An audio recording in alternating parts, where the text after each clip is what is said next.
어느덧 2010년이 일주일밖에 남지 않았습니다. 저물어가는 한 해를 정리하고 다가올 새해를 맞이하는 연말연시.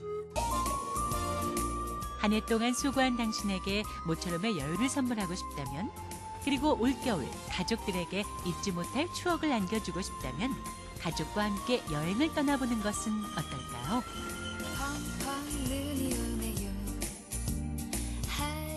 서울에서 가까워 당일 여행을 다녀올 수도 있고, 볼거리와 먹을거리가 넉넉한 그곳.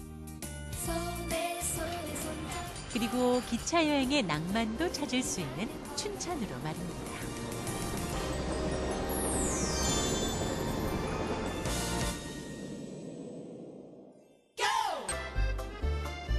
설레는 마음으로 춘천 가는 기차에 오르는 가족들. 자, 하나, 둘, 셋. 이제는 영원히 기억 속으로 사라질 마지막 경춘선 열차이기에 감회가 더욱 남다릅니다. 우리들의 20살 MT의 추억과 아련한 입역열차의 기억까지 모두 간직한 채 경춘선 열차는 12월 20일 운행을 끝으로 개통 71년 만에 역사 속으로 사라졌기 때문입니다. 대신 경춘선 복선 전철이 개통되면서 서울에서부터 춘천까지 운행 시간이 약 25분 단축되고 운행 횟수는 지금보다 4배 이상 늘어나며 기차 요금이 아닌 수도권 전철 요금이 부과돼 운임도 절반아래로 줄어들었다고 하니 꼭 아쉬운 소식만은 아니겠죠?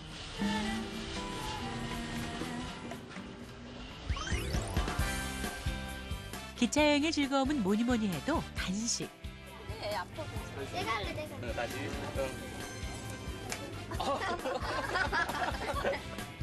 김밥과 삶은 달걀을 나눠 먹으며 아이들에게 엄마 아빠의 어린 시절 추억 얘기를 해주는 것은 어떨까요? 어우, 너무 크다. 맛있어. 아빠가 중학생 때 수학여행 갈 때는 이렇게 기차 타고 수학여행을 갔어. 기차 타고? 그럼 친구들이 여기서 기타도 가지고 온다? 그럼 기타 치고 막 노래하면은 기차 전체가 우리 친구들이 다 따라 부르는 거야. 아빠 기타 칠 수 있어요? 그럼 그때 배웠지. 그때는 기타 치기. 아빠를 지치게 하던 운전대를 잠시 내려놓고 꽉 막힌 도로 대신 해맑은 가족들의 얼굴과 겨울 풍경을 감상하면서 여행할 수 있다는 것 또한 기차 여행만의 묘미입니다.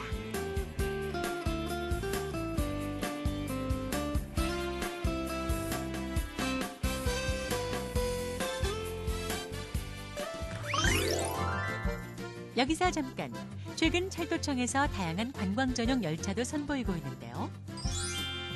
호텔식 관광 열차인 메일 크루즈 해랑, 와인 에티켓 강의와 시음까지 할 수 있는 와인 인삼 트레인,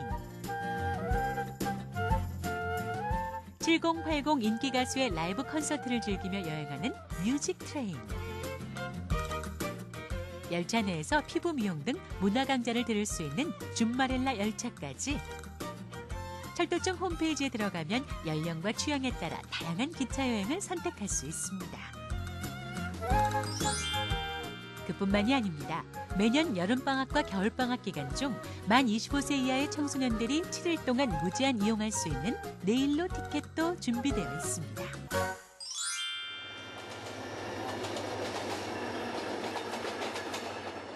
마침내 가족들이 열차에서 내린 곳은 김유정역. 춘천 여행을 할 때 잠시 둘러보기 좋은 간이역입니다. 간이역 특유의 소박하고 서정적인 분위기가 도시 생활에 지쳐 이곳을 찾은 여행객들을 언제나 포근하게 맞이해줍니다.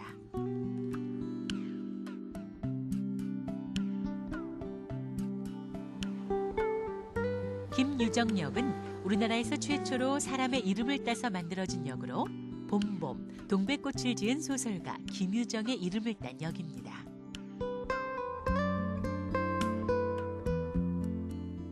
김유정역에서 조금만 걸어가면 신례마을이 나옵니다.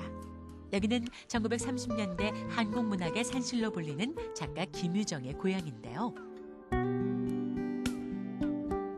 정감 있는 전원 풍경 속에 김유정 문학촌이 고즈넉히 자리 잡고 있습니다. 김유정은 1933년 고향의 이야기를 소설로 쓰기 시작하면서 한국 문학에 주목받는 작가로 떠오르는데요. 현재 김유정의 봄봄은 고등학교 국어 교과서에 실려 있을 정도로 우리나라의 대표적인 문학 작품으로 손꼽힙니다. 그렇다면 기억저편에서 손짓하는 김유정의 봄봄 한 구절을 떠올려 볼까요? 내 아내가 될 점순이는 16살이다. 나는 대릴 사이로 작정된 채 3년 7개월이나 돈 한 푼 안 받고 일을 했지만 심술 사나운 장인 영감은 점순이가 아직도 덜 자랐다고 성내를 미루기만 한다. 그리고 이 문학촌에는 한옥생가, 연못과 정자, 장독대, 디딜방아까지 그대로 보존돼 있어 어른들의 추억을 되살리기에도 아이들의 전통교육의 장으로도 그만입니다. 오늘은 운이 좋아 의외의 볼거리까지 구경할 수 있었는데요. 초가집 지붕에 이영을 얹고 마지막으로 용마루를 엮는 중입니다. 맨 마지막에 마무리 덮는 거예요. 이게. 용마루라고 그래, 용마루. 아, 이 용마루요? 옛날 사람들이 살았던 한옥집과 디딜방아를 실제로 보니까 참 신기해요. 김유정이란 작가에 대해서도 오늘 처음 알게 되었는데 나중에 그 책을 읽게 되면 오늘 기억이 많이 나게 될 것 같아요. 여행의 가장 큰 즐거움 중에 하나는 바로 맛집 투어. 춘천에서 꼭 먹어봐야 할 음식은 뭐니 해도 막국수와 닭갈비를 빼놓을 수 없는데요.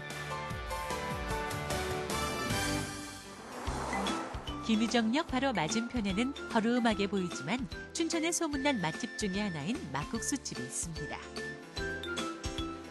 춘천의 대표적인 음식인 막국수는 메밀가루로 국수를 뽑고 김치나 동치미 국물에 말아 먹거나 채소와 양념으로 버무려 식초, 겨자, 육수를 곁들여 먹는 음식이죠. 복잡한 조리 과정이나 비싼 재료 없이 간단하게 막 만들어 먹을 수 있다고 해서 막국수가 됐다는 설이 있는데요. 최근엔 막국수의 맛과 영양이 새롭게 부각되면서 건강 먹을거리로 자리 잡았습니다. 그리고 또 하나, 춘천 먹을거리의 하이라이트인 닭갈비. 춘천엔 총 3곳의 닭갈비 골목이 있는데요. 명동과 온이동, 부평 3동에 위치해 있습니다. 또한 대형 닭갈비 골목이 아닌 춘천 사람들이 즐겨 찾는 맛집도 있다고 하는데요. 강원대 후문 효자동에 위치한 솔터 닭갈비.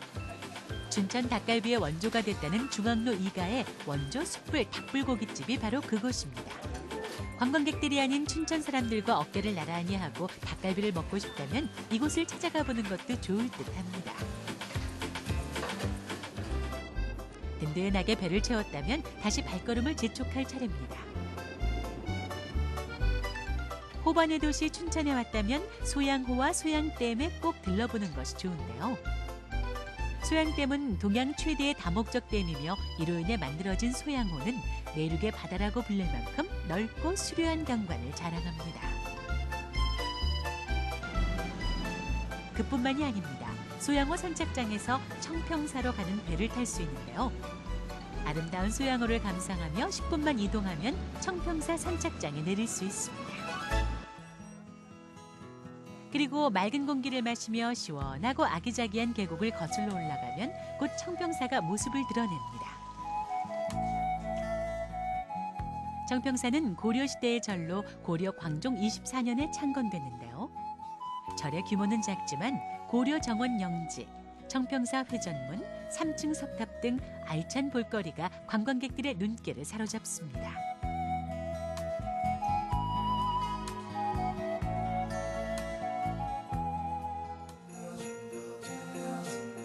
이렇게 우리의 몸과 마음을 맑게 씻었다면 이번엔 흥겨운 크리스마스 분위기를 마음껏 느껴볼까요?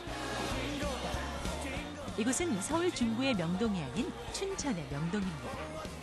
서울의 화려함 대신 정겨움이 물씬 묻어나는 이곳은 지금 크리스마스 분위기가 한창인데요. 엄마 아빠 한 팀, 딸 둘이 한 팀이 돼 크리스마스 선물을 준비한다고 하는데요. 과연 어떤 계획일지 들어볼까요? 그럼 이제 크리스마스가 다가오니까는 저희 가족들의 작은 이벤트를 하나 준비했는데요. 저희 부모는 자녀의 선물을, 또 저희 자녀는 저희 부모의 선물 한번 사서 다시 이 자리에 모이기로 했습니다. 두 팀으로 나뉘어 크리스마스 선물을 고르는 가족들의 모습이 꽤 들뜨고 정겨워 보입니다.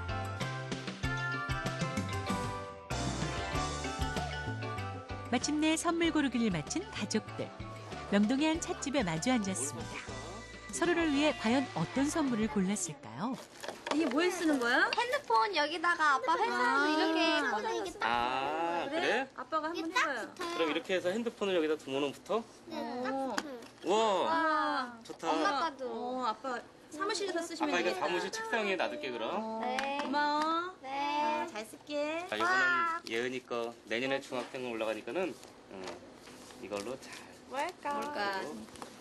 귀여워. 중학교 가서 싶은 게 있어서. 그리고 한 가지 더. 오늘을 위해 크리스마스 카드를 준비한 가족들. 서로에게 카드를 읽어주며 함께했던 한 해를 돌아보고 희망찬 새해를 계획해 봅니다. 아빠도 회사 일로 힘드시고 자주 늦으시지만 시간이 날 때마다 우리와 즐거운 시간을 보내주셔서 감사해요. 엄마도 저희들 맛있는 요리와 공부를 가르쳐 주셔서 감사드리고요. 그러면 엄마 아빠 늘 건강하시고 다시 한번 사랑해요. 메리 크리스마스. 가족이 함께 작은 선물을 나누며 사랑이 담긴 크리스마스 카드를 주고받는 일. 산타 할아버지에게도 받을 수 없는 최고의 선물이 아닐까요? 2010년 경인년 호랑이의 해가 저물고